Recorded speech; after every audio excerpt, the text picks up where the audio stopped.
জাহান্নাম বছরে 2টা নিঃশ্বাস ছাড়ে। কয়টা নিঃশ্বাস? একটা নিঃশ্বাস গ্রীষ্মকালে যখন প্রচন্ড দাবদাহ চলে, ওইটা হচ্ছে জাহান্নামের নিঃশ্বাসের ফসল। ওই প্রভাবে পৃথিবীতে এরকম দাবদাহ চলে। এই সায়েন্স বিশ্বাস করবে? করবে না। ওর বিশ্বাসের আমার যায় আসে না। আল্লাহ পাক বলেছেন সত্য, রাসূল বলেছেন সত্য।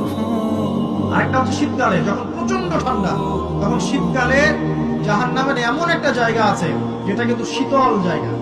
জাহান্নামের পুরো জায়গাটাই কিন্তু আগুন নয়, এমনও জায়গা আছে যেটা কি খুব শীতল। ওই শীতল অংশ শ্বাস ছাড়লে এই যে পৃথিবীতে সেই এই শীতের একটা প্রভাব চলে আসে, প্রচন্ড ঠান্ডা শৈত্যপ্রবাহ চলে আসে। এটা হয়তো অনেকে বিশ্বাস করবে না, মনে করবে যে ধর্মান্ধ কথাবার্তা। হাদিসে আছে নবী সাল্লাল্লাহু আলাইহি ওয়াসাল্লাম বলেছেন, কে সত্যবাদী? এই পুরো সভ্যতা না রাসূল সাল্লাল্লাহু আলাইহি ওয়াসাল্লাম?